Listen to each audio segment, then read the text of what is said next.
मांगने वाणी श्रवण करेंगे, पठन करेंगे, मनन करेंगे, जैन भूगोल का ज्ञान करेंगे, भक्त नहीं भगवान बनेंगे।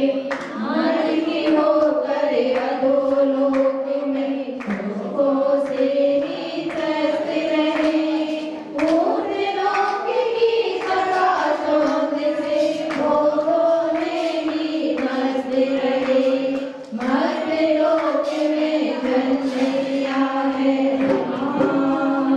मर्त्य लोक में जन्म लिया है, मानस बहु साथ करेंगे, जैन भूगोल का ज्ञान करेंगे, भक्त नहीं भगवान बनेंगे। शंभुदीप की जय करेंगे, पर्वत नदियाँ सींचेंगे, श्रीनगर पर वंदन करेंगे, महाविजय जाएंगे। धन्य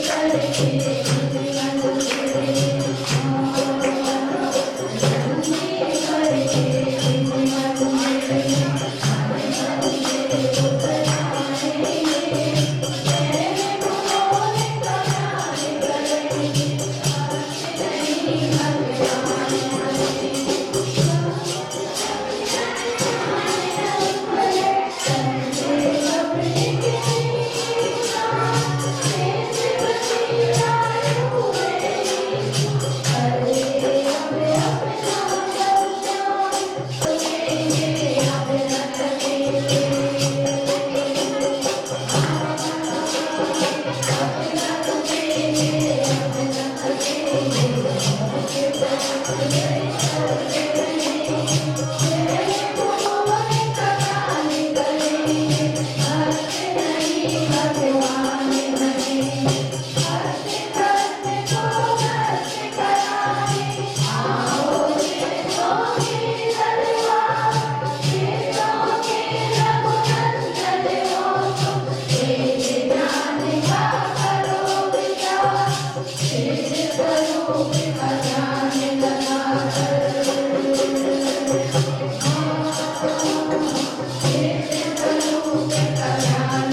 मन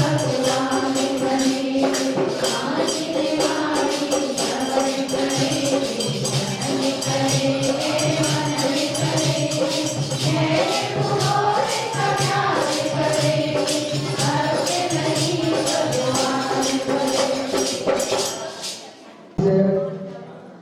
पूरे परिवार के साथ हाथ ग्रहण करें। पूरा परिवार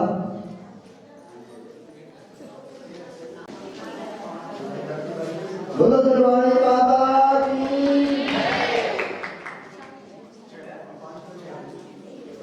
इसी क्रम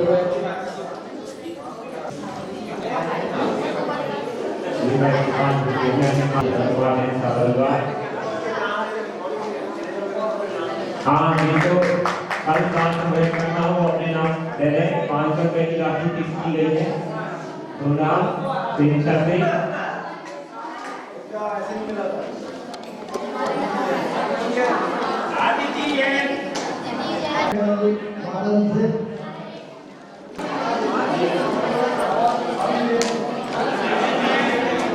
माही दे बादल दे समझ दे पता दे आज बहुत चुका है।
लोक का आत्मा जैसा कि आपने तो समझा था कि कोई व्यक्ति अपने दोनों पैरों को फैला करके अपने हाथ कमर पर रख दे और जैसे जिस पोजीशन बनती है वैसा लोक का आकार है।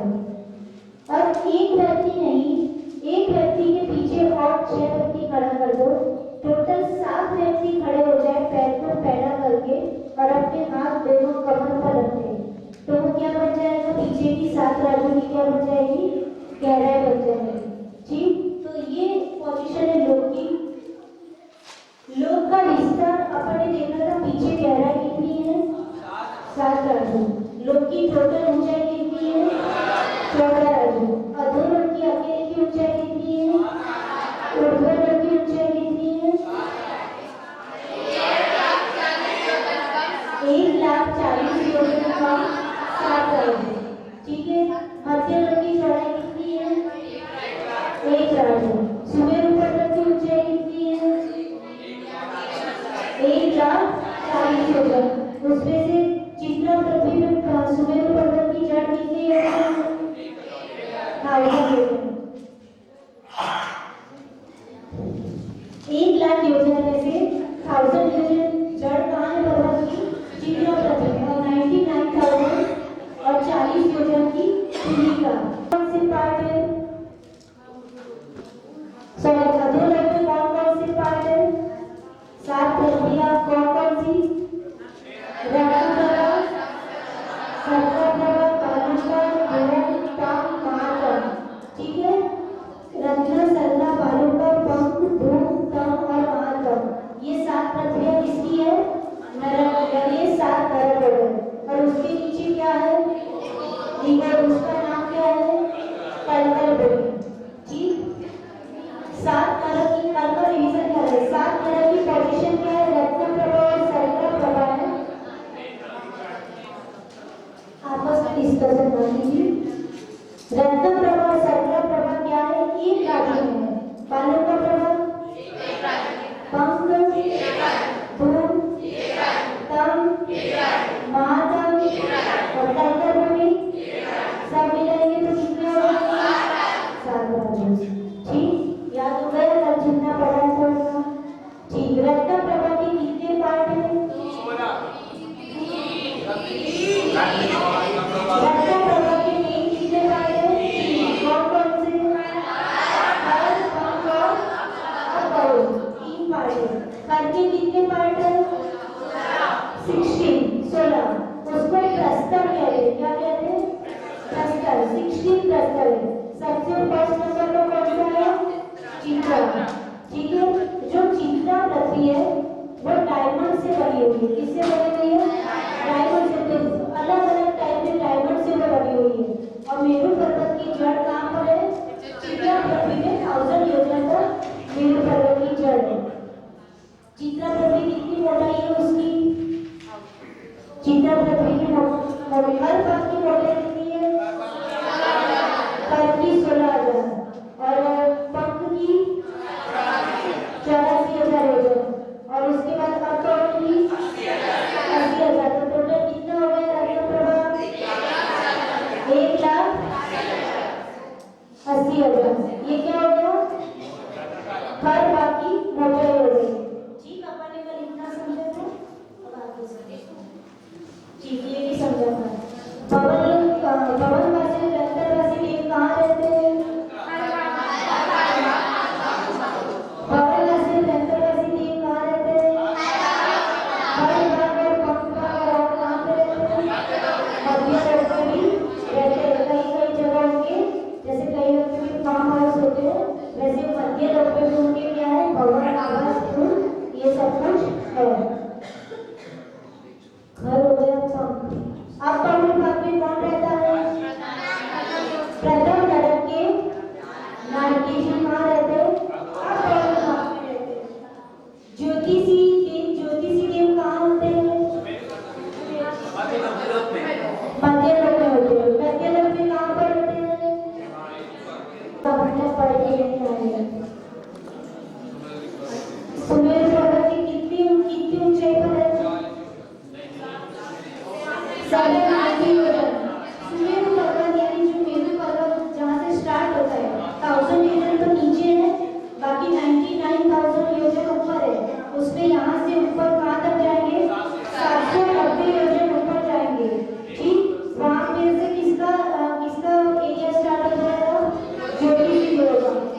ठीक।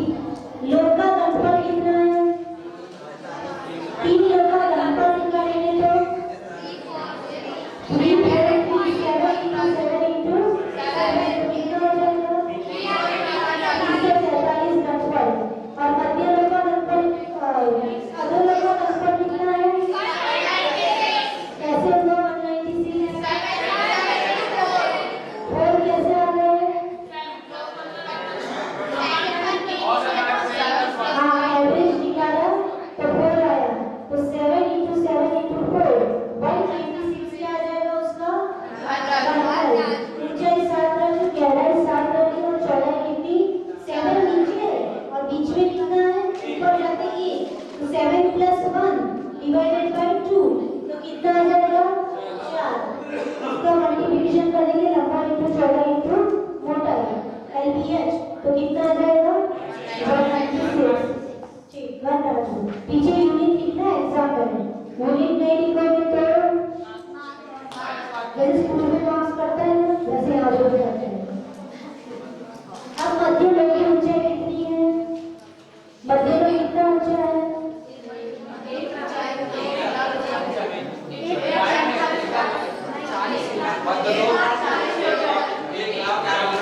Very good. मध्य लोग कितना ऊंचा है? 140 जितना सूर्य पर्वत ऊंचा है उतना ही मध्य लोग ऊंचा है। और मध्य लोग कितना चौड़ा है? 1 राजू। चौड़ाई 1 राजू ऐसे जो लाइन देखते हो। और हाइट कितनी? जितनी सूर्य पर्वत की हाइट 140,000 और गहराई कितनी है मध्य लोग की? 7 राजू। गहराई तो ऊपर मध्य लोग अधो लोग सब कितना है? जैसे ये हॉल है तो बाहर से देखोगे तो हॉल की गहराई कितनी है? चाहे यहाँ से देखो, चाहे यहाँ से देखो, चाहे वहाँ से देखो, कितनी है? जितने भी फीट होगी। ठीक, वैसे ही 3 लोग की गहराई कितनी है? सभी जगह से कितनी है? 7। ठीक, तो मध्य लोग का होगा। मनुष्य लोग का विस्तार यहाँ से काफी नशा है। मनुष्य लोग का विस्तार कितना है? तो मनुष्य लोग यानी जहाँ पे मध्य लोग में मनुष्य लोग हैं। ठीक, अपन सब लोग कौन है? मनुष्य। और कहाँ रहते हैं अपन? मध्य लोग में रहते हैं। अधो लोग में तो नहीं रहते, ऊर्ध्व लोग में तो नहीं रहते, मध्य लोग। तो मनुष्य लोग का विस्तार कितना बताया यहाँ पे? 99,000। क्यों 99,000 बताया? नीचे 1000 योजन तो अपन जा नहीं सकते। वैसे मनुष्य की कैपेसिटी इतनी है कि नीचे जो सुमेरु पर्वत की जड़ है 1000 योजन, जो विद्याधर और लोग के वहां तक जा सकते हैं। अपन आज की व्यक्ति नहीं जा सकता है। ठीक है, तो जितनी हाइट ऊपर की है 99,000 क्या हो जाएगा? मनुष्य लोग का विस्तार होगा। चित्रा पृथ्वी के ऊपर से मेरु की चोटी तक, समझ में आ रहा है? चित्रा पृथ्वी और ऊपर से मेरु की चोटी तक कितना है? 99,000। तो उतना मनुष्य लोग का क्या हो गया? विस्तार हो गया। और ढाई द्वीप का विस्तार कितना है? 45 लाख योजन। वो अपन बाद में समझेंगे, जब जम्बू द्वीप समझेंगे, ढाई द्वीप समझेंगे तब कि 45 लाख कैसे हुए। यानी ढाई द्वीप का मतलब आप लोगों ने बहुत बार सुना होगा, ढाई द्वीप, ढाई द्वीप। ढाई द्वीप क्या होगा? सबसे पहले अपन कौन से द्वीप में रहते हैं? एक बार हमने आनंद यात्रा में पूछा अपन कौन से द्वीप में रहते थे? एक बच्चे ने बताया नासा के एशिया में रहते हैं। हाँ, 4,50,000 है। तो टाइपिंग मिस्टेक बच्चों ने किया है, हमने देख लिया। ठीक, तो 45 लाख इसमें कल करेक्शन करेंगे। 45 लाख है ढाई द्वीप का विस्तार। सबसे पहले जम्बू द्वीप है। कौन सा द्वीप है? बोलते जाओ तो याद रहेगा, समझ में आएगा। सबसे पहले कौन सा द्वीप? ये भैया के ले लेना, 101 ले जाए। जी हाँ, बस बस बोले मत, खाली नाम लिख दो। 101, सॉरी 1 लाख। ठीक है, 1 लाख विस्तार किसका है? जम्मू द्वीप का। मध्य लोग की सिचुएशन कैसे अपन आगे पूरा मध्य लोग डिटेल में समझेंगे। खाली ढाई द्वीप शब्द आया तो मैं समझा रही हूँ। सबसे पहले एक द्वीप वो 1 लाख योजन है। उससे डबल विस्तार वाला क्या है? समुद्र। द्वीप के बाद समुद्र आते हैं। ठीक है, ये ढाई द्वीप का पोस्टर वहाँ पे, अभी पीछे मत घूमो, बाद में समझाएंगे। जम्बूद्वीप, फिर उसके बाद कौन सा समुद्र आएगा? लवण समुद्र। ठीक, उसके बाद एक द्वीप आएगा, उसका नाम क्या है? डार्की खंड। क्या? उसके बाद एक समुद्र आएगा, उसका नाम क्या है? कालोदरी समुद्र।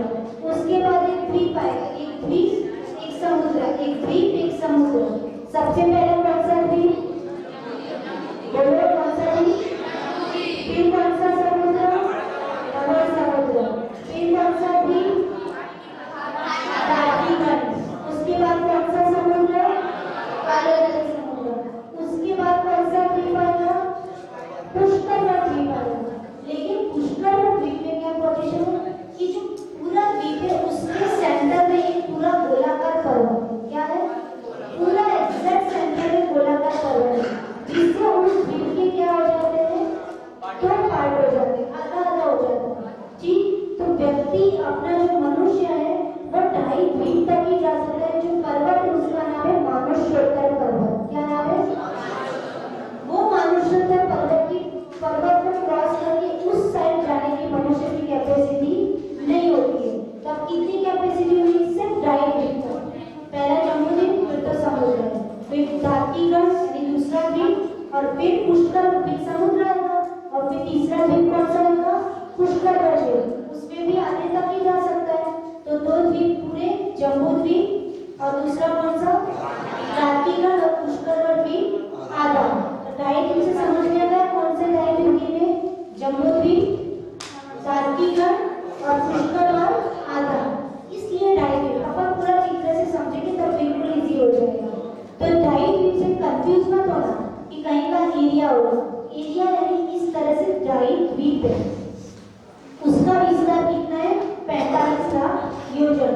यानी मनुष्य मध्य रूप में कहाँ तक जा सकता है? चौड़ाई में 45 लाख योजन तक जा सकता है, और हाइट में कितना जा सकता है? 99,000। नीचे नो एंट्री।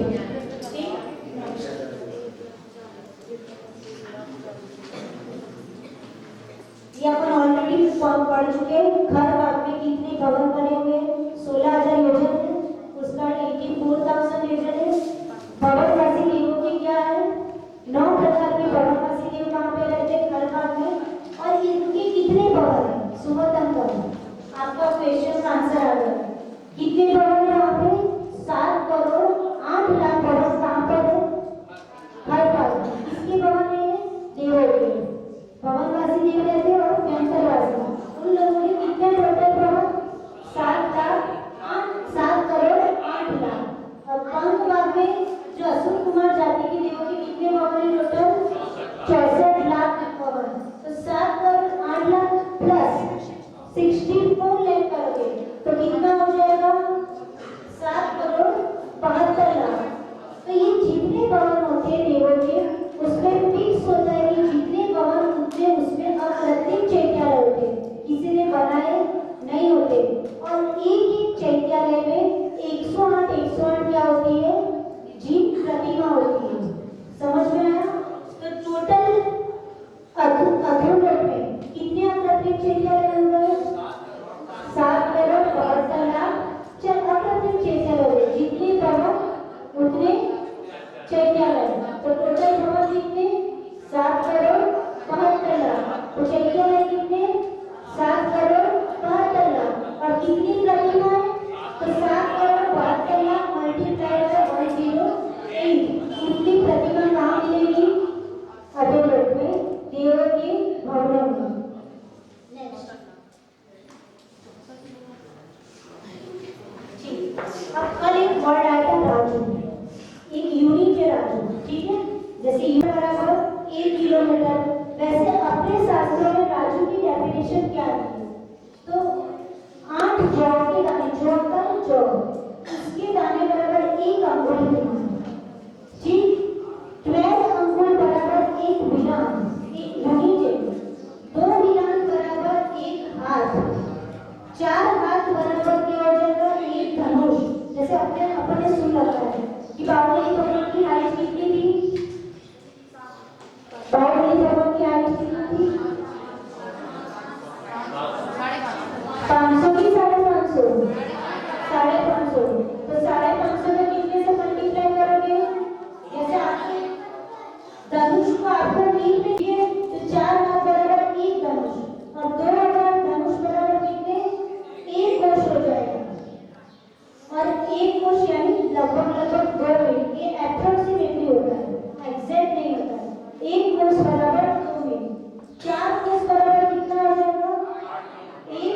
योजन।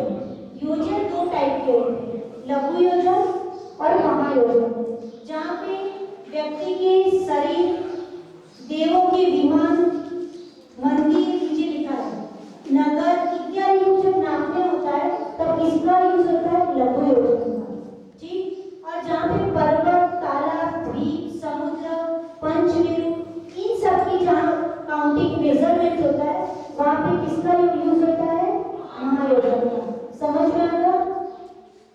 मनुष्य होते हैं, उनकी हाइट, देवों की हाइट, वहाँ के नगर, देवों के विमान, आकृतिक चैत्यालय, मंदिर, इन सब का जब मेजरमेंट होता है तो लघु योजन से होता है। और महायोजन से जो अपन जम्बूद्वीप बोलते हैं, नेक्स्ट समुद्र बोला, उन सब का मेजरमेंट किससे होता है, द्वीप, समुद्र, पर्वत, तालाब, ये सब महायोजन से। ये बेसिक बातें याद रखना। केवली भगवान की दिव्य ध्वनि में ये सब किया, जैसे अपन 100 सेंटीमीटर करके अपन 1 मीटर काउंट कर सकते हैं, पर राजू को नापने का कोई आज तक इंस्ट्रूमेंट नहीं बनाया, ठीक है। उसको आचार्य ने अपने ज्ञान के माध्यम से जो उनको ज्ञान प्राप्त हुआ उससे केवली भगवान ने अपनी दिव्य ध्वनि में, क्योंकि केवली भगवान इसलिए कह सकते हैं क्योंकि इतनी सारी बातें पढ़ते हैं ना, पहले तो आंटी लोग एक नियम ले लो, आपस में डिस्कस करना है। इतनी अच्छी बातें आपको कौन सुनाएगा? भगवान होते हैं, वो 4 घातीय कर्मों को नष्ट करते हैं। 4 घातीय कर्मों को नष्ट करने के बाद उनको केवल ज्ञान उत्पन्न होता है। अब केवल ज्ञान में क्या होता है? जैसे ही केवल ज्ञान उत्पन्न होता है उनको तीनों लोगों के, 3 लोग अपने समझे, 3 लोगों के समस्त चेतन और अचेतन है, ठीक है। चेतन यानी जीव, अचेतन यानी नॉन लिविंग, चेतन और अचेतन पदार्थ के तीनों कालों के, 3 काल से भूत, भविष्य, वर्तमान, तीनों कालों के समस्त उत्पाद, व्यय और द्रव्य। उत्पाद यानी सपोज ये वॉच, तो अभी ये जो मेटल का यूज करके जो वॉच बनी वो भी वॉच पर्याय है, ठीक है। इसको डिस्ट्रॉय करके इसकी मैंने कोई और चीज कंस्ट्रक्ट कर दी तो वो क्या हो गया, उत्पाद हो गया। उत्पाद दैट इज क्रिएशन। और ये जो इसका वॉच का क्या हो जाएगा, उस समय डिस्ट्रॉय हो जाएगी, तो वो क्या कहा जाएगा शास्त्र की भाषा में, व्यय। और दोनों में मेटल तो कॉमन है, जो मेटल का इसमें यूज हुआ वही जो मैं नई प्रोडक्ट बनाऊंगी उसमें यूज हो जाएगा। तो उसके लिए कौन सा शब्द यूज होता है शास्त्र में, द्रव्य। उत्पाद मींस नई वस्तु क्रिएट की। सपोज किसी के पास सोना का, गोल्ड का कोई ऑर्नामेंट है, ठीक है, वो अच्छा नहीं लग रहा है, पुरानी फैशन का है, तो फिर आंटी लोग क्या करते हैं, उसको कला करके यानी पिघला करके उसको क्या करते हैं, नई फैशन का कुछ और बना दिया। तो गोल्ड तो दोनों में क्या था, सेम था, तो वो क्या हो जाएगा, द्रव्य हो जाएगा। उत्पाद क्या हुआ कि उन्होंने जो सपोज उसका जो नेकलेस था उसको डिस्ट्रॉय करके उन्होंने इयररिंग बनाई, ठीक है। तो इयररिंग क्या हो गई, उत्पाद, और नेकलेस क्या हो गया, व्यय, डिस्ट्रॉय हो गया। तो ये जितने भी समस्त चेतन और अचेतन पदार्थ हैं, 3 लोक के और तीनों कालों में, उन सबका उत्पाद, व्यय और द्रव्य केवली भगवान को एक साथ उनके सामने झलकता है। जब आपके सामने खड़े हो जाओ तो अपन जैसे वैसे अपन क्या दिखने लगते हैं। मीरा थोड़ी कहता है कि आप ऐसे हो जाओ, आप ऐसा करो, कुछ नहीं करता। मीरा है कि जैसा सामने है वैसा वैसा शो करेगा। वैसे ही भगवान को कोई प्रयत्न नहीं करना पड़ता, उनको कोई जैसे दिमाग नहीं लगाना पड़ता कि चलो प्रांशु उसकी इसके पास प्रांशु ने पूछा भगवान मेरा पूर्व भाव बताइए मैं क्या था, तो उनको ये नहीं, रुको मैं सोच के बताता हूँ कि तुम पूर्व भाव में क्या थे। उनको कुछ भी सोचना नहीं पड़ता, ना उनका कोई बॉडी की एक्टिविटी होती है, कुछ भी नहीं होता है। उन्होंने ध्यान के माध्यम से 4 कर्मों को नष्ट किया तपश्चर्या से। तो तीनों लोगों की, तीनों कालों की उत्पाद, व्यय और द्रव्य, समस्त चराचर पदार्थ उनके ज्ञान में दर्पण के समान झलकते हैं, ठीक है। तो इसलिए उनके लिए 3 लोग का वर्णन करना कितना इजी है, उनके लिए इजी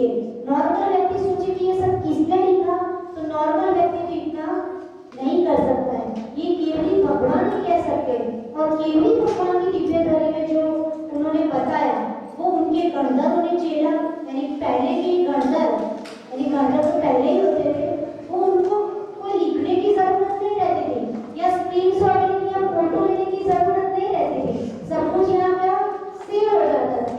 वो उनके नेक्स्ट आचार्य को एक्सप्लेन करते थे।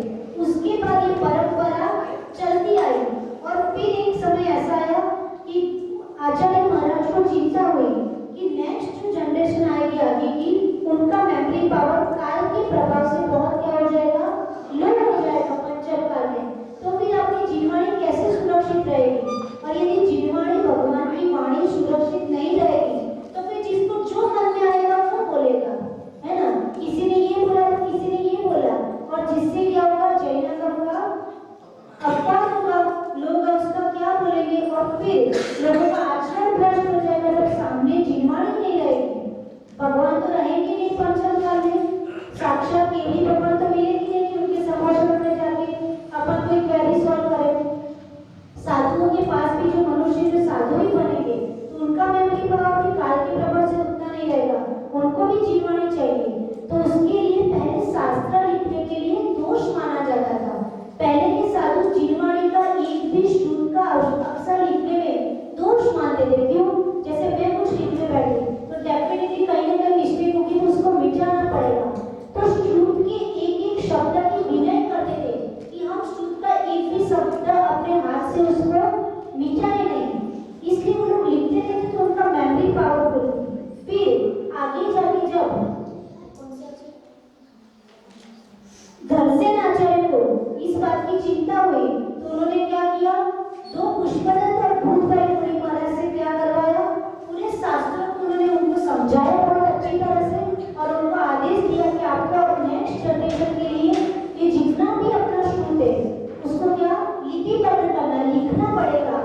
तो उन्होंने पूरा भोला महाभोला जो आदि ग्रंथ है ना, अपने नाम सुन के रखे, वो सारा किसने लिखा, पुष्पदत्त और भूतभाई मुनि महाराज।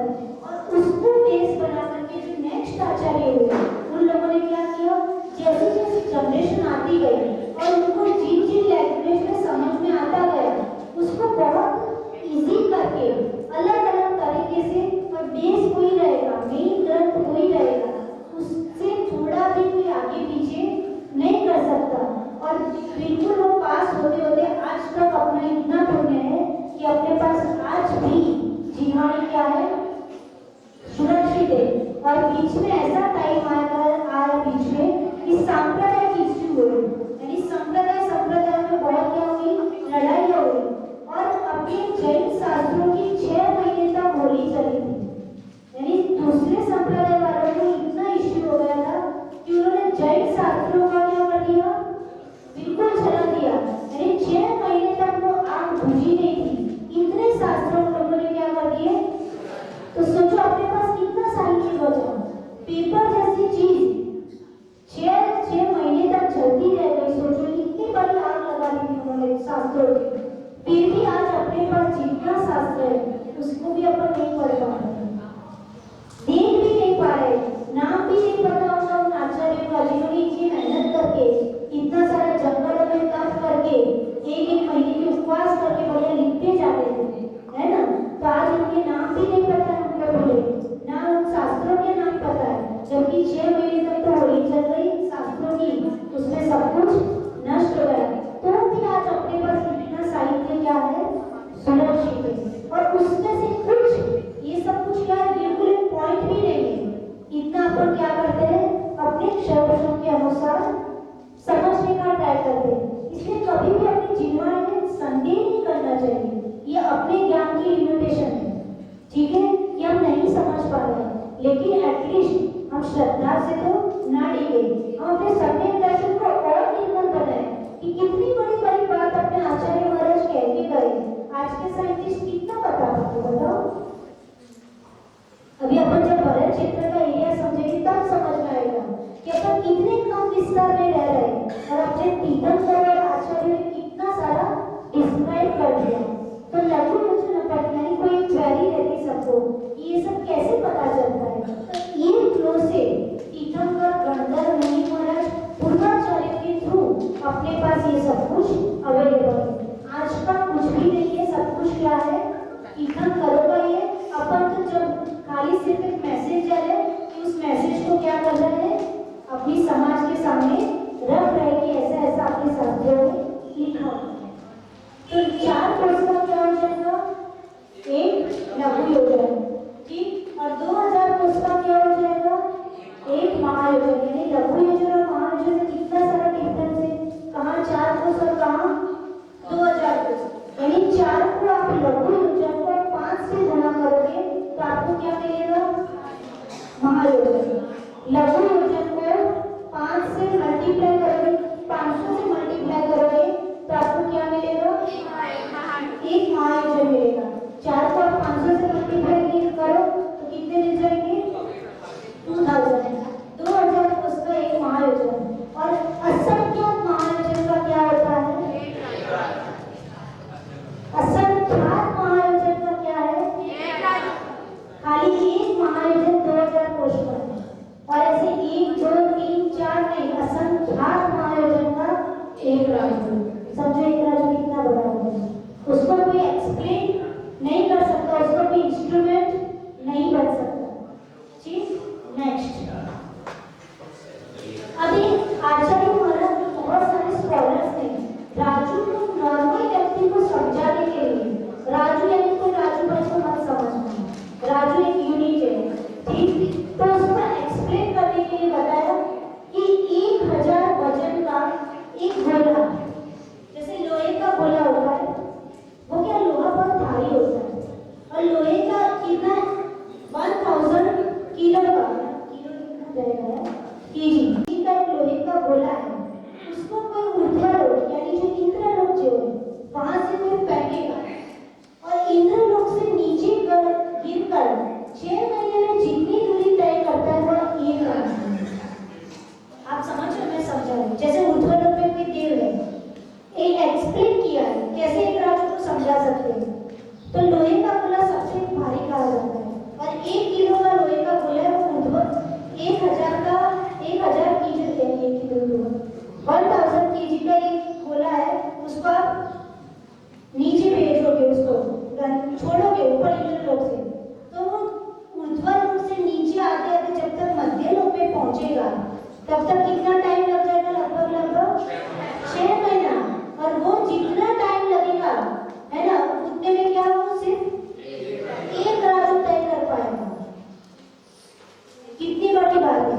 और लोहे का गोला भारी होता है, भारी चीज जल्दी नीचे आती है, और हल्की चीज होती है वो धीरे धीरे, जैसे पतंग होती है कैसे धीरे धीरे हवा में उड़ती जाती फिर नीचे आती है, और कोई भारी चीज होती है उसको छोड़ो तो इसलिए लोहे का गोला का एग्जांपल दिया है कि उसको आने में देर नहीं लगती, तो भी 6 महीने में जितनी वो दूरी तय करेगा उतने में क्या सिर्फ 3 राजू करेगा।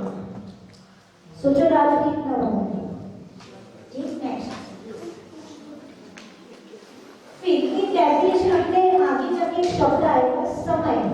समय किसे कहते हैं, मौलिक समय किसे कहते हैं, टाइम।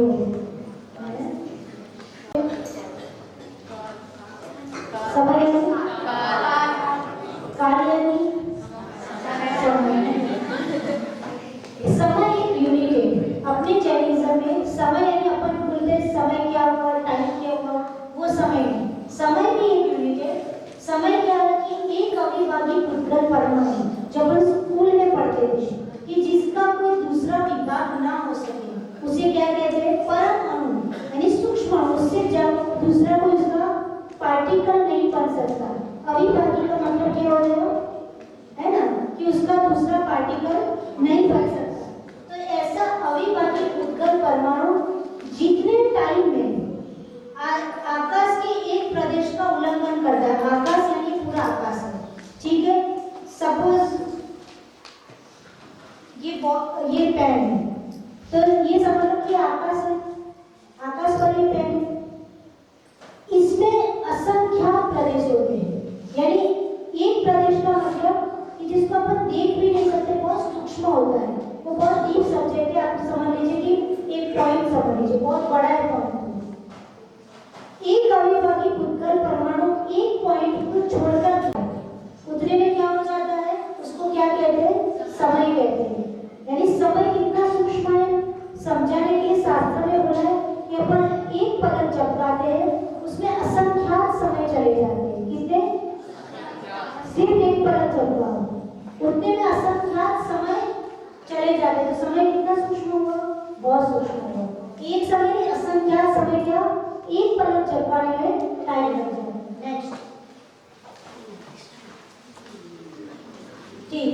अब आचार्य महाराज अलग अलग तरीके से समझाते हैं, क्योंकि आचार्य की एक विशेषता होती थी अपने पूर्वाचार्य की।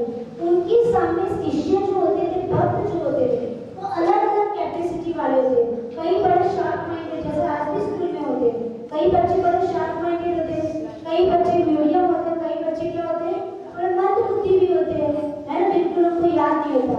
तो वो हर एक व्यक्ति को देख करके अलग अलग तरीके से वो समझाने का क्या ट्राई करते थे। तो यहाँ पे दूसरी तरह से नमोकार ग्रंथ में आचार्य देशभूषण महाराज जी ने राजू को समझाने के लिए बताया कि कोई देव है, वो पहले समय में, यहाँ समय यानी क्या लेना है, वो वाला कितना सूक्ष्म, उसमें 1,00,000 योजन चलेगा। कितना, 1,00,000 योजन। और एक योजन कितना बड़ा, एक योजन कितना बड़ा, 2,000 कोश, 2,000 कोश। और उसका किलोमीटर निकालेंगे तो अप्रोक्सीमेटली किलोमीटर को लेते इजी हो जाएगा, 6500 किलोमीटर अप्रोक्सीमेटली हो जाएगा महायोजन, ठीक है। और लघु योजन कितना हो जाएगा, 4 कोश का लगभग 12 किलोमीटर, है ना, अप्रोक्सीमेटली लघु योजन कितना हो जाएगा,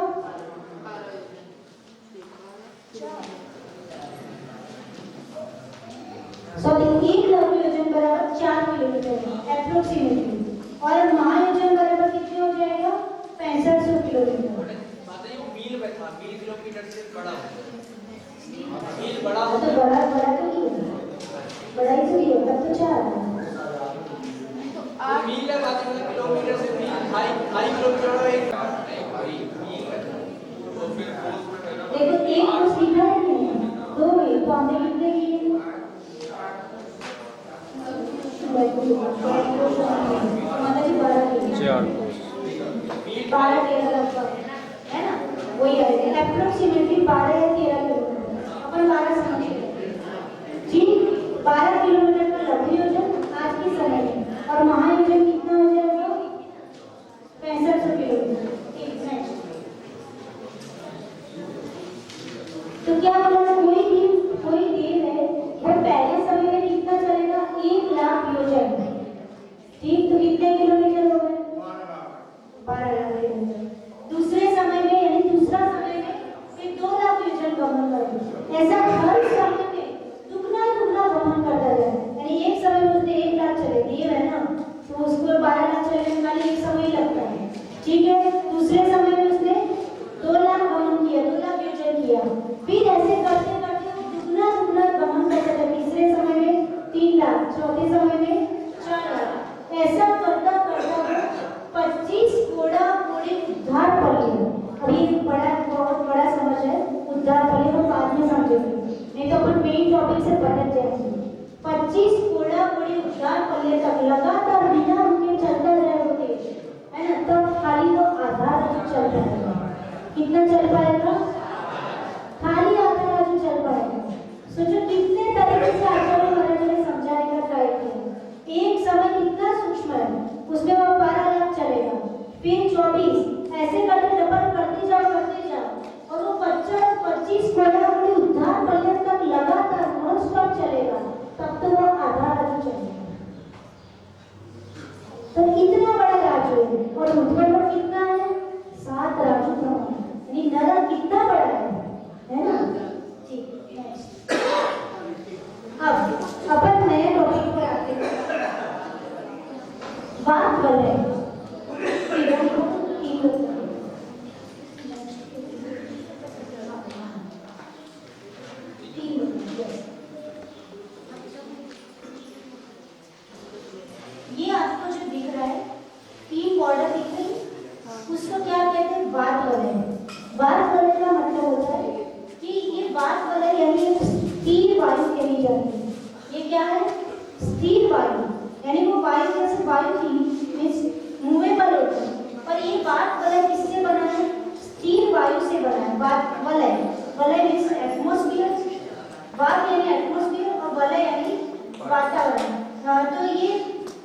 वायु यानी स्थिर वायु हिलती नहीं, उससे पूरा क्या बना है, वलय बना है।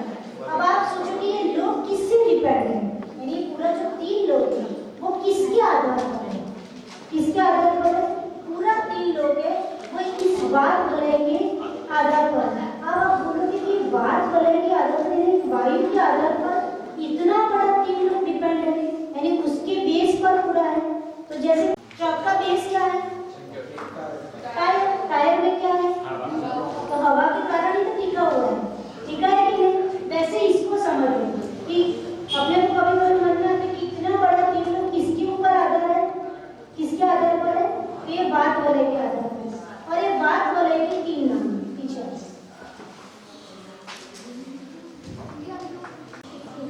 नेक्स्ट। पहला वात वलय का नाम क्या है, घनोदरी वात वलय, दूसरे का नाम है गण वात वलय और तीसरे का नाम है तनु वात वलय। तो जो पूरा लोक है वो जो अंदर की सबसे अंदर वाली जो लाइन थी और उसकी सबसे बाहर वाली लाइन थी उसका नाम क्या है, तनु वात वलय, है ना। बहुत हार्ड नहीं है, बहुत इजी है, खाली आप एक मानसिकता बना लो तो हमको समझना है। घनोदरी, गण और तनु वात वलय, तो पूरा लोक है वो सबसे पहले घनोदरी वात वलय पर डिपेंड है। अब बोले घनोदरी वात वलय किस पर डिपेंड है, तो गण वात वलय, गण वात वलय किससे, कौन से वलय पर डिपेंड है, तनु वात वलय। अब तनु वात वलय किसके ऊपर डिपेंड है ना। तो बात क्या है, तो हमने फर्स्ट लेक्चर में समझाया था कि 3 लोग जो है उसके बाहर क्या है, आलोक, अलोकाकाश, लोकाकाश, अलोकाकाश। तो ये जो तनु वात वलय वो किस पे डिपेंड है, और कोई बोले अलोकाकाश किसके ऊपर डिपेंड है, तो यहाँ एक वर्ड लिखा है जो अंत में जो नीच आधार आकाश है, यानी वो क्या है, आकाश खुद पे डिपेंड है, तो उसको किसी पे डिपेंड रहने की जरूरत नहीं है। ठीक, ये सारे रेफरेंस दिए कि कौन से शास्त्र में कौन से पेज नंबर पे कौन सी गाथा में लिखा हुआ है।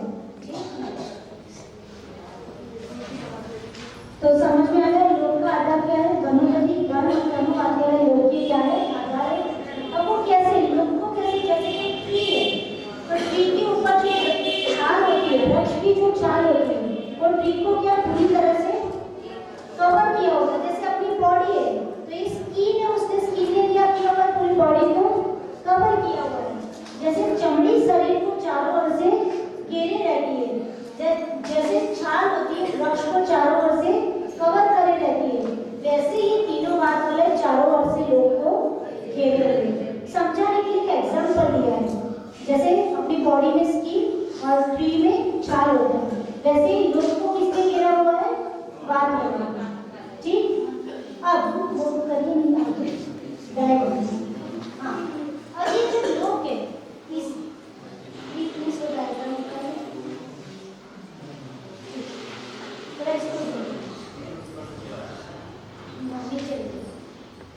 अब ये अंदर वाला कौन सा हो गया, आपको सेकेंड वाला कौन सा हो गया, और थर्ड वाला कौन सा हो गया। अब ये पूरे चारों ओर से तो घेरा हुआ लोगों को, पर उसकी विड्थ जो है, मोटाई जो है, मोटाई वो सभी और क्या है, डिफरेंट डिफरेंट है।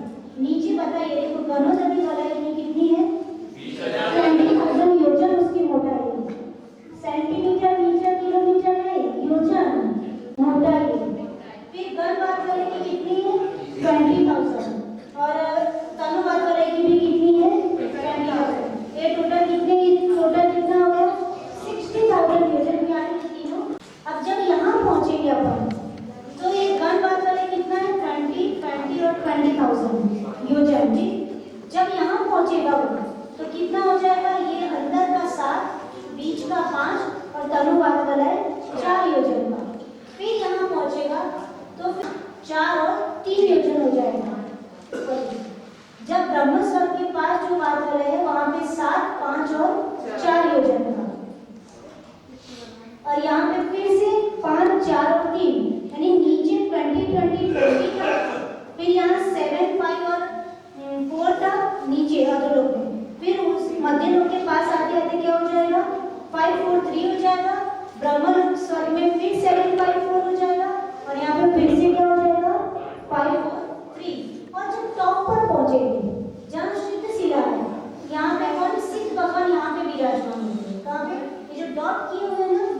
किसके किए हुए हैं? शिव भगवान यहाँ पे विराजमान होते हैं। ठीक है, इसको सिद्ध शिला तो यहाँ पे है और भगवान यहाँ पे होते हैं। वो बाद में जब बुद्ध लोग समझेंगे, तब सिद्ध भगवान एग्जैक्ट कहाँ होते हैं वो तब समझेंगे। तो गणबात वाले वहाँ पे कितना 4000, गणोदरी 4000, गण 2000 और तनुबात वाला 1575 धनुष का क्या है तनुबात वाला है। इस तरह से इसकी पोजीशन है, तो एग्जाम में आ सकता है। ठीक, तो याद रखना इजी है। नीचे कितनी थी, अब डायग्राम बंद कर दो, सब अपने आप बोलो। नीचे कितना था 20,000 ठीक, 7 5 और 4 हो गए। फिर जो रत्न प्रभा के पास आ जाए वहां पे कितना है 5 4 और 3 हो जाए। फिर ब्रह्मस्वर पे पहुंचेंगे वहां पे कितना है नीचे वाला रेशियो 7 5 4 और ऊपर पहुंचेंगे वहां कितना है थोड़ा 5 4 3 और सिद्ध शिला का से बोला है कितना था 4000 2000 1575 और ये यूजर ने ये क्या है धनुष है। ठीक है, याद हो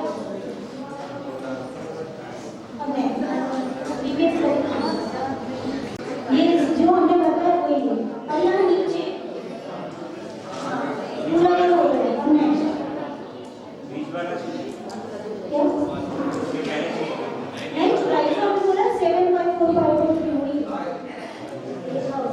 अब ये शॉर्ट में बताइए, चार्ट से आपका सब कुछ क्लियर है। देखो, अब ये जो बात कर रहे हैं उसकी कलर भी फिक्स है। क्या है? कलर भी फिक्स है। पहला बात जो है धनुधरी बात है, उसका कलर कौन सा है? जैसे भूपुत्र के समान उसका क्या है कलर है। ठीक है, और गण बात वाले उसका कलर वाले कैसा है अनेक रंग वाला है। उसके रंग को अपन कह नहीं सकते, इसलिए क्या बोल दिया अव्यक्त है। ठीक है, अनेक रंग वाला है। उसका स्वरूप कैसा है? जैसे वायु तो है पर कैसा है सघन जल मिश्रित वायु का घेरा, यानी क्या है मोटी वायु। जैसे हवा में भी कैसी है ना, और फिर जैसे बाष्प होती है जल मिश्रित है ना, जैसे जितना अपने टॉप पर जाएगा क्या होती है जल मिश्रित और मोटी हवा होती है उस टाइप का। फिर सघन यानी खाली मोटी हवा उसमें बाष्प यानी पानी जैसा नहीं रहेगा। और तनु बात हो रहा है सबसे पतली हवा सूक्ष्म वायु का घेरा जो बाहर है। जैसे अपन जैसे रोपवे में बैठते हैं, तो रोपवे में बैठे होंगे कभी तो ऊपर जितने जाते हैं वैसे क्या होता है कान में दिक्कत होने लगती है होती है। जैसे अपन फ्लाइट में बैठते हैं तो जैसे फ्लाइट ऊपर होती है तो कई लोगों को कान में दिक्कत होती है। क्यों होती है कि ऊपर जितने अपन जाते उतना क्या होता है वायु पतली होती जाती है, नीचे मोटी होती है, ऊपर जाते जाते क्या हो जाता है पतली। वैसे देखो यहाँ तनु बात है सबसे बाहर का, तो वो क्या है सूक्ष्म वायु और ये थोड़ा सघन है और ये उससे भी सघन प्लस जल मिश्रण, तो ये वहां का होगा। ठीक है, और फिर वो जो 20,000 जो नीचे का था लोग आधा नीचे हो गए और लोग के ऊपर 2 को सेट को सर 1575 ठीक है, और ये नीचे 754 और मध्य में 543 ये शॉर्ट में होता है।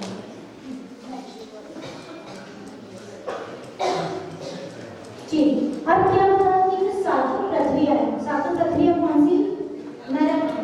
वो जो सातों प्रक्रिया है वो ऊर्ध्व दिशा को छोड़ करके ऊर्ध्व हमने कल 10 दिशाएं बताई, कौन कौन सी, ये कौन सी है मेरा हाथ देखो, ये क्या हो जाएगी पूर्व, ये फिर ये उत्तर और ये नीचे दक्षिण और ये ऊपर और ये नीचे। ठीक है, और जो पूर्व और यहाँ तक उत्तर आएगा उसके बीच में जो होगी वो 4 दिशा 4 विदिशा और ऊपर और नीचे टोटल कितनी हो जाएगी 10 दिशा। तब क्या होगा कि जो सातों प्रक्रिया है वो ऊर्ध्व दिशा यानी ऊपर की दिशा को छोड़कर बाकी की जो 9 दिशा बची उसमें गणोदरी बात रिले से लगी हुई है। ठीक है, बाकी 9 दिशाओं में क्या पहली हुई है। और 8वीं पृथ्वी कौन सी, 8वीं पृथ्वी कौन सी समझोगे आप?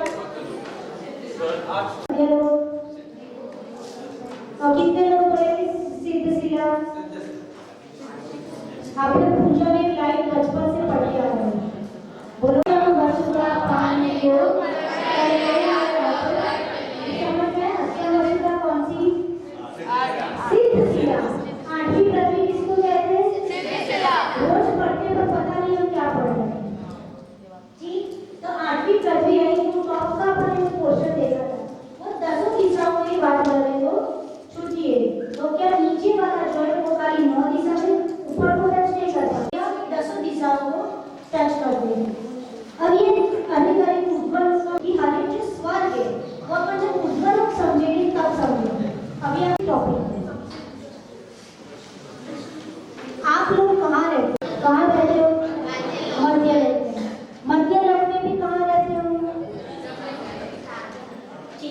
अभी आपको नहीं पता है समझा नहीं। बालू का पंख, धूम, तम और महातम और निको, ये सात पृथ्वी और 8वीं और टॉप वन, ये तो समझ लिया।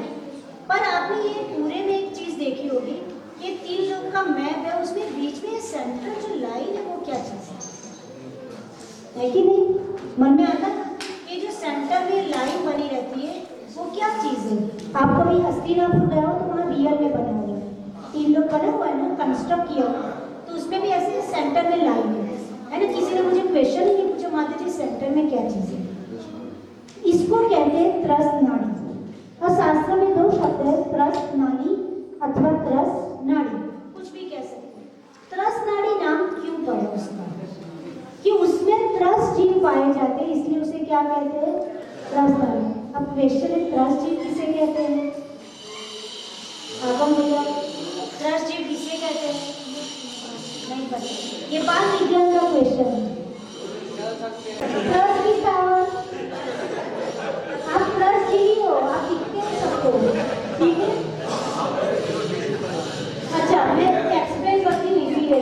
इंद्रियां कितनी होती है? कौन सी? सर्जन, रचना, चक्षु और ये 5 इंद्रिय। जिसके पास एक इंद्रिय जीव होते हैं उसको स्थावर जीव कहे जाते हैं। क्या जिसके पास एक इंद्रिय होती है उसे क्या कहते हैं? सुमन अंकल, एक इंद्रिय जीव को क्या कहते हैं? स्थावर। और जिसके पास 2 इंद्रिय से लेकर 5 इंद्रिय होती है उसे क्या कहते हैं? त्रस्त जीव। ठीक है, समझ में आया? त्रस्त जीव किसे कहते हैं?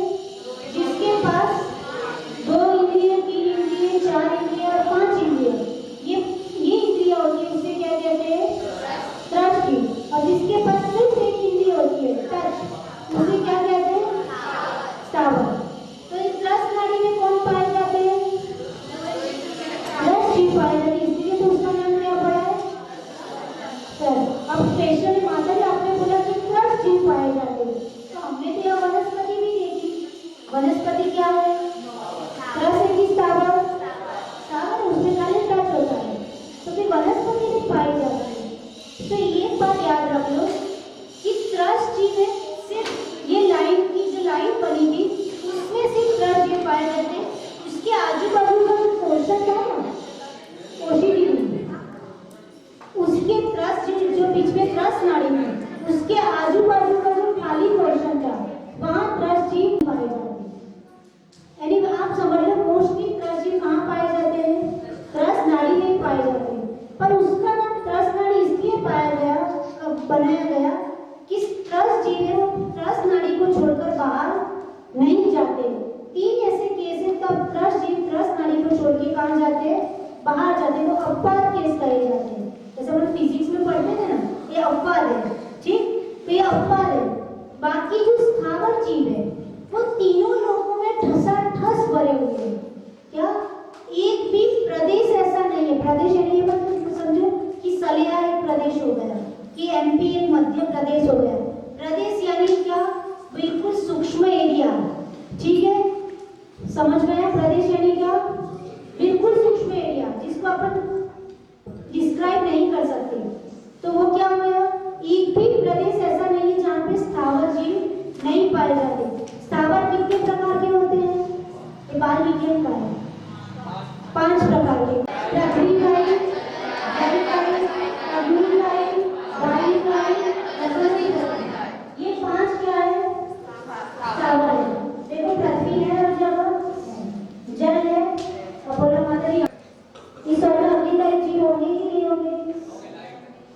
आपने कोई अग्नि जलाई, ठीक है, तो हम अग्नि लाइन जीव के बिना नहीं सकते। आप यहाँ चाहो तो अग्नि जला सकते हो कि नहीं? तो उसका मतलब यहाँ पे अग्नि लाइन जीव है, और उनको कोई ऐसा एटमॉस्फेयर मिलना चाहिए, ऐसा कुछ मिलना चाहिए जिससे वो जीव क्या होते हैं? दिखते अपने को, है ना? कि अग्नि जली, दैट मींस अग्नि का जीव हो। तो उसका मतलब एक भी ऐसा प्रदेश नहीं है जहाँ पे स्थावर जीव ना हो। तो स्थावर जीव तो 3 लोग में ठसाठस भरे हैं, लेकिन त्रस्त जीव कहाँ पे है? सिर्फ ये बीच के पोर्शन में, इतना ही पोर्शन किसका है? तो उसका मतलब ये नहीं कि यहाँ पे स्थावर नहीं है।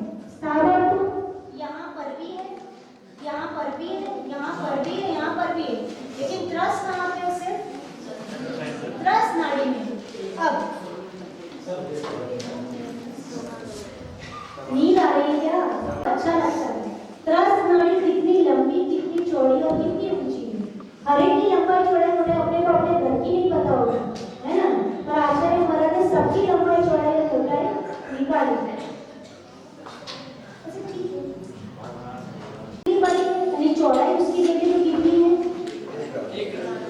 एक राजू। देखो आप यहाँ देखो लोक का मध्यभाग क्या है, जहाँ पे ये मध्य लोक, वो कितने में है मध्य लोक, एक राजू। और त्रस नाड़ी कितनी है, देखो बिल्कुल टच की हुई, ये बात वाले और ये बात वाले को टच की हुई, ठीक है। तो त्रस नाड़ी की चौड़ाई कितनी हो जाएगी, एक राजू, ठीक है। और त्रस नाड़ी थोड़ा ऐसा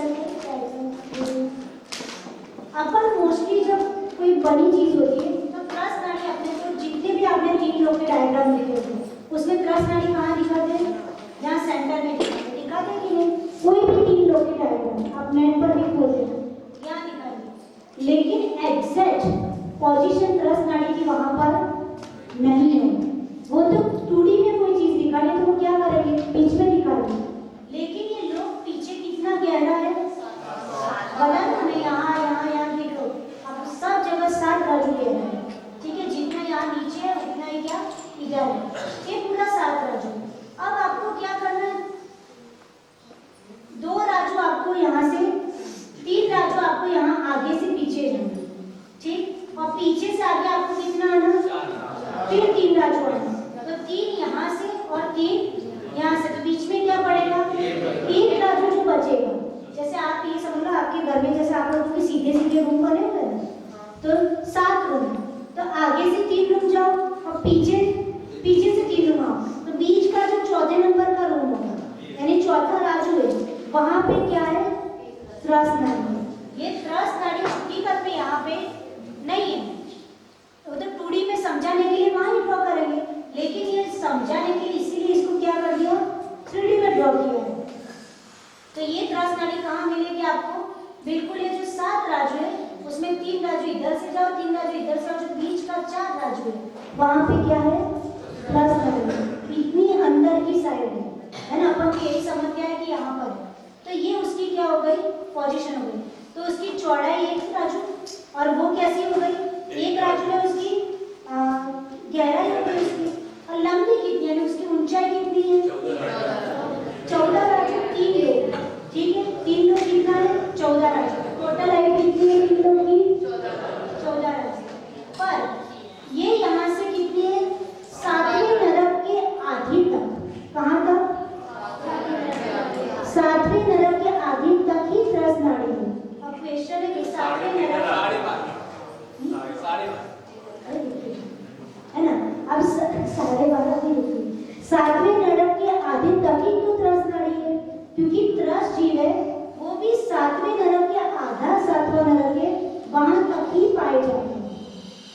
या फिर ये बोले कि त्रस नाड़ी भी कितनी है, 7वें नरक के आधे तक है, जैसे ये 7वां नरक है उसके आधे तक क्या है, त्रस नाड़ी को पूरी नहीं बनाएंगे, हमें निगुद में नहीं बनाएंगे, कहाँ तक बनाएंगे, ये यहाँ तक है, त्रस 7वें नरक के आधे तक लगभग त्रस नाड़ी है।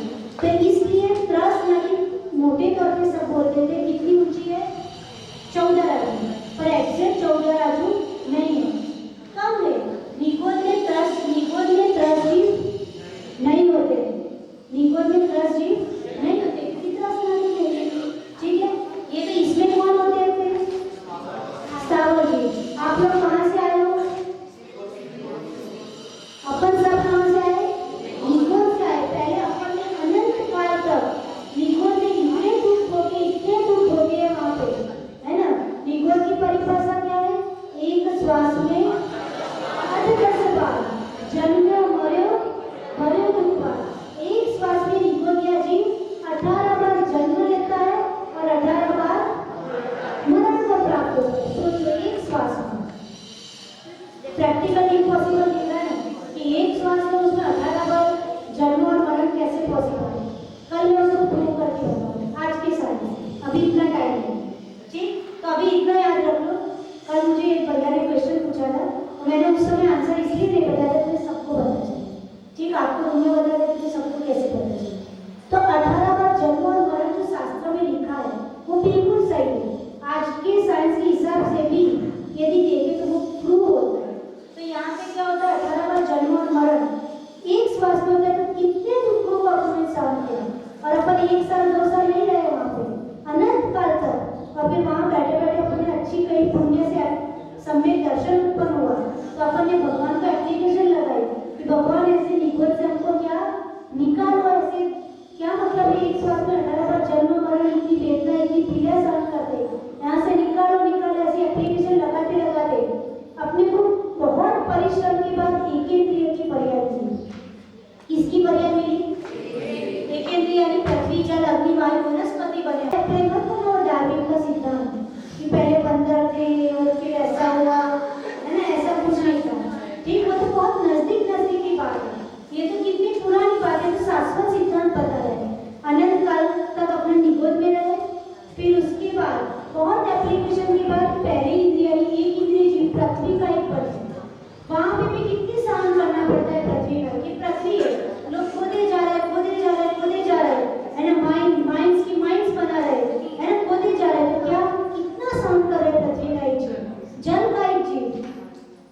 केमिकल्स, फैक्ट्री का केमिकल वाला वाटर और सब कहाँ फ्लो होता है ना?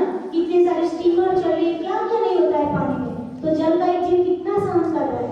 उसके बाद अग्नि का एक जीव, सोचो अग्नि का एक जीव की तो हालत, यानी अपन कितना सारा जितनी भी इलेक्ट्रिसिटी है सब कुछ क्या है, अग्नि का एक जीव, वायु का एक जीव है ना। फ्लाइट ये सब में किस क्या पंखा चलाते सब में क्या वायु का एक जीव नष्ट हो जाए, और वनस्पति का एक जीव, ये जितने भी ट्रीज है, घास फूस, घास जो उगता है वो सब क्या है, वनस्पति। तो इन सब पर्यावरण में भी अपन अनंत काल तक रहे, वहां पे फिर अपन ने एप्लीकेशन लगाई, भगवान कितना सहन, एक वनस्पति बन गए तो कितनी गर्मी, कितनी ठंडी, जीव तो है ना। तो एक ही जगह खड़े रहना, अपने को बड़े एक जगह खड़े रहो, कितनी देर खड़े रह सकते, थक जाएंगे है ना। पर वो कितने सालों सालों तक एक वृक्ष होता है, वो कितनी ठंडी गर्मी लोग काट देते हैं, सब कुछ वो फील करता है। ये फील तो होता है, टच एक स्पर्शन इंद्रिय तो है, तो फील करता है, लेकिन आगे को इसके पास इंद्रिय नहीं है। तो वहां पे बहुत एप्लीकेशन लगा के बहुत पुरुषार्थ किया, तो हमको क्या मिला, दो इंद्रिय जीव। दो इंद्रिय जीव का एक एग्जांपल बताओ। दो इंद्रिय जीव किसकी होती है, शंख, चींटी, तीन इंद्रिय जीव है ना। हाँ, शंख होता है, अपन कई बार दो इंद्रिय जीव है, वहां पे भी परेशानी, तो हमने भगवान को बहुत प्रार्थना की, ठीक है। तो हमको बहुत पुरुषार्थ के बाद कोई पुण्य उदय में आ गया कहीं से, तो हम क्या बने, तीन इंद्रिय, यानी एक निगोद से बाहर आना बहुत टफ। स्थावर यानी पृथ्वी जल अग्नि वायु, एक इंद्रिय जीव, खाली स्थावर जीव रहते हैं है ना। निगोद से मुश्किल से बाहर आए, सोचो अपने मनुष्य भाव की इंपोर्टेंस समझो, इससे अनंत काल तक निगोद में रहे, वहां से एक इंद्रिय जीव ने अनंत काल बिताए, अनंत काल के बाद मुश्किल से दो इंद्रिय जीव बने, यानी शंख बनना भी बहुत मुश्किल था, वो बने। उसके बाद बहुत परिश्रम किया, बहुत पुण्य कहीं का उदय ना, तो हम क्या बन पाए, तीन इंद्रिय जीव।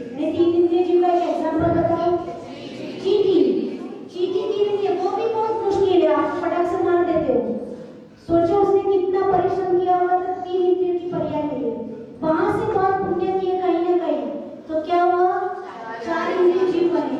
चार इंद्रिय का एक एग्जांपल बताओ, मच्छर, ऐसे फटाक से मार देते हो यार, काटा, लेकिन वो क्या, चार इंद्रिय जीव बनना भी बहुत टफ है, और वहां से कितने पुरुषार्थ करने के बाद अपन क्या बने, पंचेंद्रिय। और पंचेंद्रिय में अपन पहले क्या बने, असंगी पंचेंद्रिय, यानी असंगी पंचेंद्रिय दो प्रकार के पंचेंद्रिय होते हैं, संगी और असंगी। संगी यानी जिनके पास मन होता है, और असंगी यानी जिनके पास मन नहीं होता है। जैसे कछुआ, कछुआ, कछुआ बोलते गुजराती में, कछुआ, ठीक है। कछुआ क्या है, कौन से इंद्रिय जीव है, पंचेंद्रिय, पंचेंद्रिय मतलब पंचेंद्रिय को शब्द है, ठीक, पंचेंद्रिय। तो कछुआ है, वो पांच इंद्रिय जीव है, उसके पास मन है कि नहीं है। कई सर्प ऐसे होते हैं जिनके पास मन होता है, कई सर्प ऐसे होते हैं जिनके पास मन नहीं होता है, ठीक है। शेर ऐसे, वो कितने इंद्रिय जीव है, लायन, उसके पास मन होता है कि नहीं होता है। गाय के पास मन होता है कि नहीं होता है। तो सोचो पंचेंद्रिय तो बन गए, लेकिन कैसे है, तिर्यंश बने, वो कितनी बड़ी विडंबना। अब गाय और पंचेंद्रिय कितनी मुश्किल से बनी पंचेंद्रिय, लेकिन लोग मारे जा रहे हैं, तिर्यंश को मार पड़ती है। तिर्यंश का मतलब जहाँ विचारे तो तिरस्कारी, तिरस्कार मिले, उसे क्या कहते हैं, तिरस्कार मिलता है। गाय आए तो क्या करते, ज्यादा से ज्यादा एक रोटी खिलाए,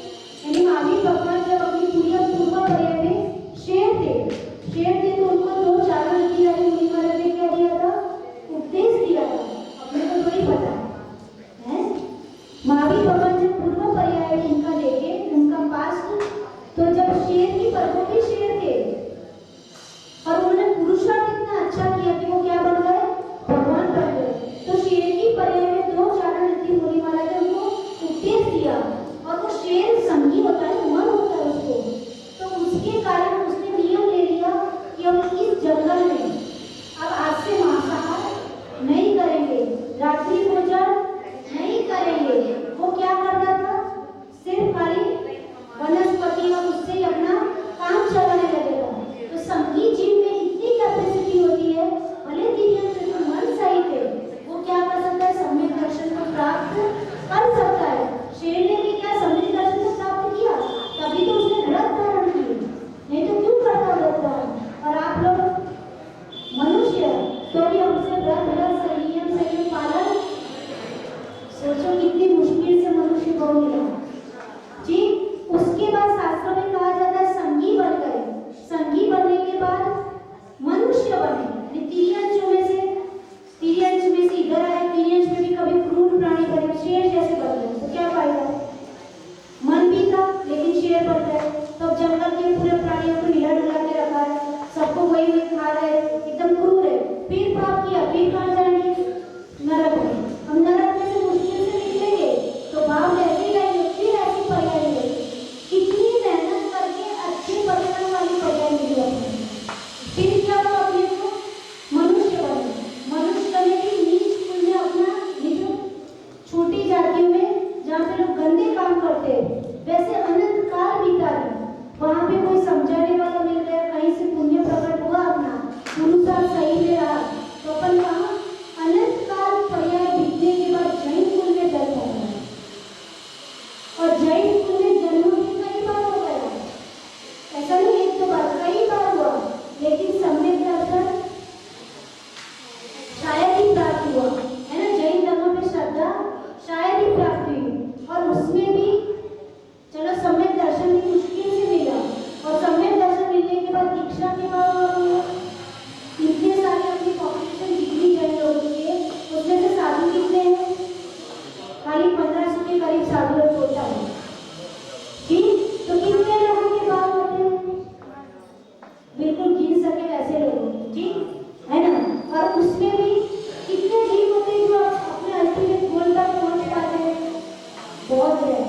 तो सोचो आपके मनुष्य लोग की इम्पोर्टेंस कितनी है, कितनी मेहनत करके अपने को मनुष्य भाव मिला, लेकिन हमने क्या कर दिया, मिलने के बाद सब भूल गए कि हमने कितनी एप्लीकेशन निकलने लगाई, कितनी एप्लीकेशन स्थावर की पर्याय में, 2 इंद्रिय 3 इंद्रिय 4 पंचेंद्रिय पर्याय में लगाए, सब भूल गए। और यहाँ आने के बाद सब फैसिलिटी मिली, तो हम फिर से वही काम करने के लिए नरक जाने की तैयारी फिर करने लगे, फिर वही रात्रि भोजन और फिर वही आलू प्याज। तो क्या होगा, फिर गोटू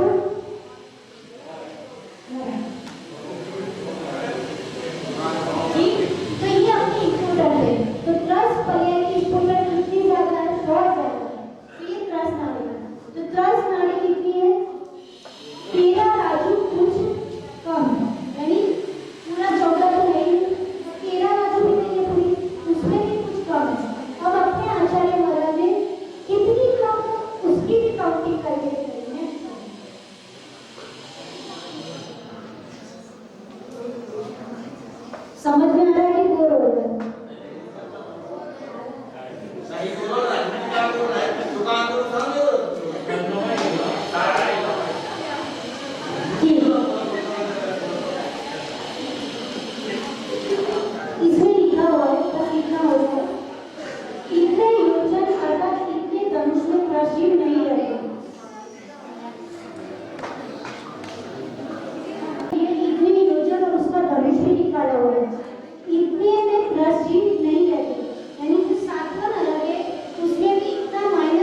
सिद्ध परमेश्वरी अनंत जीव पहुंच गए, तो सब लोग क्या वहाँ पे ऐसा नहीं कि मेरी सीट है, मेरा नंबर आ गया, मैं पहले मोक्ष आया, तुम तो बाद में आए, तुम तो बहुत ज्यादा जगह लोगे, वहाँ ये सब कुछ में विकल्प नहीं होता है। वहाँ सारे एक जगह पे भी जाके वहाँ पे सेट हो सकता है। वो सिद्ध शिला की क्या है, इम्पोर्टेंट, तो ये वो सिद्ध शिला है। वहाँ पर जो ईश्वर साकार करती है, वहाँ पे भी ट्रस्ट जीव नहीं पाए जाते। समझ में आ गया? तो कहाँ कहाँ नहीं पाए जाते? सातवें नंबर के आधे से नीचे में, है ना, और ऊपर भी नहीं पाए जाते। अब कितना है वो करके अपन कैलकुलेट करो। चलो देखो ना,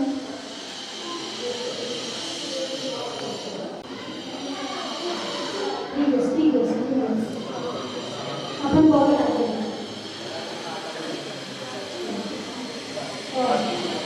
हाँ देखो, अब आपको ईश्वर प्राप्त समझ में ना आते, इसलिए मैंने पहले समझा दिया कि ईश्वर प्राप्त पृथ्वी कहाँ होती है। तो ईश्वर प्राप्त की मोटाई कितनी है, 8 मीटर, यानी अप्रोक्सीमेटली 64,000 और तीनों शिखरावती बात है जो कुछ यानी 4,000 ये अपन पहले पढ़ते। इस क्षेत्र में ट्रस्ट जीव नहीं रहते, यानी ईश्वर प्राप्त पृथ्वी और तीनों बात रहेगी ट्रस्ट जीव, तीन बात करेंगे ऊपर ईश्वर प्राप्त पृथ्वी और तीनों बात करेंगे ट्रस्ट जीव नहीं रहते। और ये समुद्र का उत्पाद जो है, जो मैंने सोचा उत्पाद केस है, वो अपन कर सकते हैं कि किस केस में ये जीव त्रस्त नाड़ी में, त्रस्त जीव त्रस्त नाड़ी में छोड़ करके बाहर जा सकेंगे। वो ये 2 केस 3 केस है, वो मैं कल एक्सप्लेन करूँगी। तो समझ में आ गया? तो कहाँ नहीं होते त्रस्त जीव?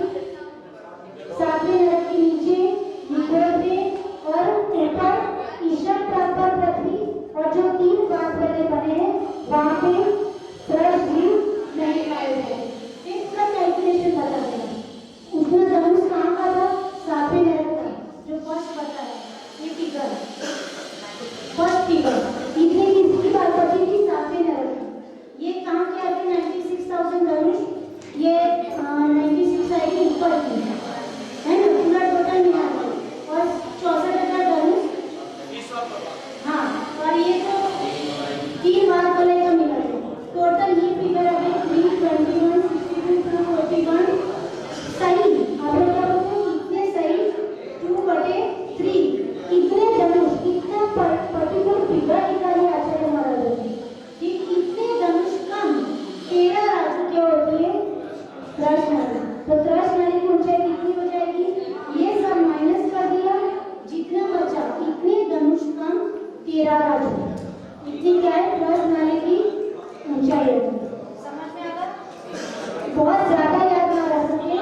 पृथ्वी का नाम क्या है और उसकी मोटाई कितनी है?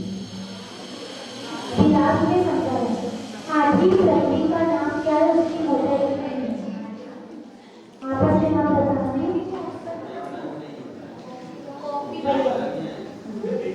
सब कुछ पढ़ लो, जिनकी बुद्धि है।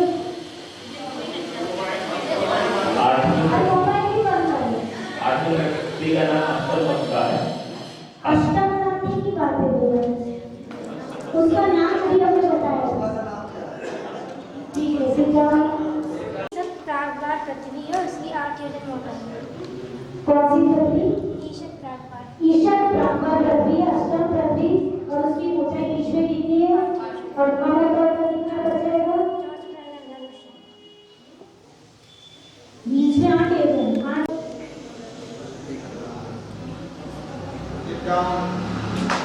हाँ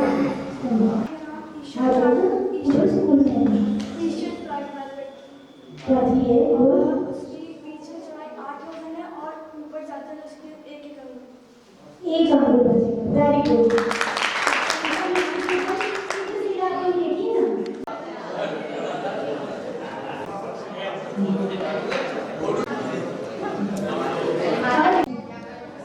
मध्य लोक का विस्तार। आप तो फाइनल आंसर देते हैं। मध्य लोक का विस्तार। इनका मन को ध्यान रखे रहना। हमने पूरा कर लिया। आपको नींद आ रही है? पीछे हाँ ये वाली बनी, राजी बनी। ये क्या बनी? हमने विस्तार हाँ पीछे निकिया की मम्मी। अकेला जम्बू दे पीछे आना। ठीक है भैया। तो हाइट है, सुने पड़े और मध्य में की हाइट है। 3,19,64,999।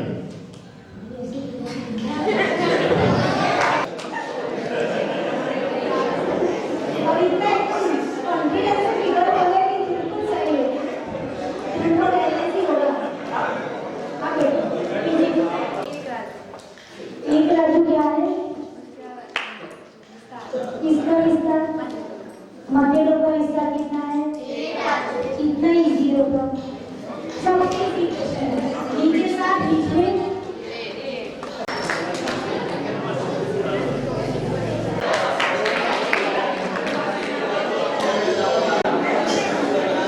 ढाई फीट और सीधे सीधा का विस्तार। ढाई फीट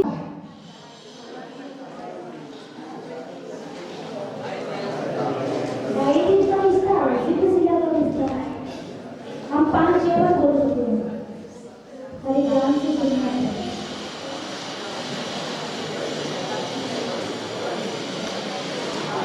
नित्या की मम्मी। एक मिनट।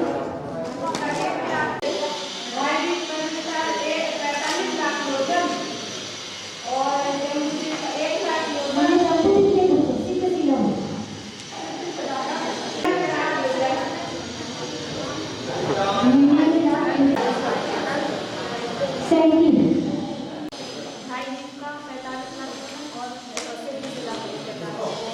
Very good.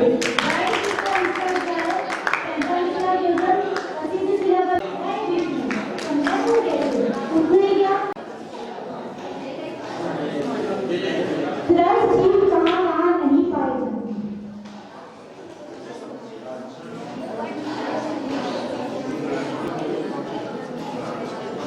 जिसमें एक बार पैसा ईशत प्रागभार पृथ्वी में नहीं पाए जाते और 7वें नरक के नीचे। 7वें नरक के नीचे निगोद में नहीं पाए जाते। प्रवाह पृथ्वी के नहीं पाए जाते, निगोद में नहीं पाए जाते, और ईशत प्रागभार के जो बल हैं तीनों उनमें नहीं पाए जाते, और 7वें नरक की आधे पृथ्वी से नहीं पाए। Very good. नहीं आगे के बाद में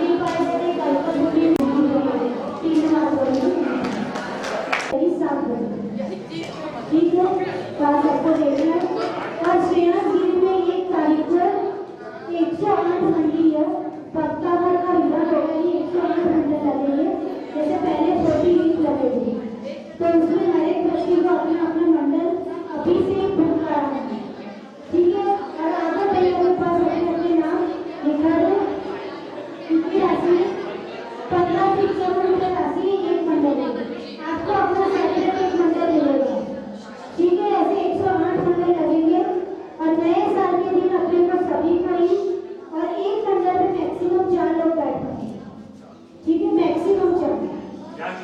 शेयरगिरी में होगा विधान नए साल के दिन सुबह 8 बजे, तो सबको पहुंचना ही है और सबको अपना अपना एक मंडल एक घर से जाना ही चाहिए। मिनिमम एक घर में मैक्सिमम 4। यहाँ के 53 घर है, 53 मंडल को काम करने चाहिए। चलिए आते कि हरेक व्यक्ति भक्ता का विधान छोटा सा विधान है, आकुल का विधान भगवान का विधान और आदिनाथ भगवान के चरणों में बैठे अपन विधान में बैठ सकते हैं। और पारस चैनल भी है, तो चैनल पे भी आता है। और 21 तारीख को शाम को 8 बजे से भक्तामल पाठ होगा, 12 बजे तक सांस्कृतिक कार्यक्रम, भजन संध्या, भक्तामल का पाठ और 12 बजे 1008 दीपकों से भगवान की क्या होगी, आरती होगी। 31 को बाइबल करेंगे और 1 जनवरी में क्या करेंगे, विधान करेंगे। जी आज जानने को सूर्य जानने को सपर के जानने को अनुभव बताए देखो दिनों के जताए देखो कहूँ न जताए देखो भक्ति उड़ानी है जहाँ देखो बाहर के उतार देखो सुख विस्तार देखो यही रहने वाली है भारती को जो दिन सना गए सो पावे सुखे रावानी के ज्ञान से सुझे लो करो सोमानी सदा देखो देव जो अनंत को सेवा करन दया कर पालना बार बार करना पिता को बेकार करे गुरुदेव की वाणी सुनकर क्यों ना भला करे धर्म कर सुख धर्म कर निर्वाण धर्म पक्ष साधे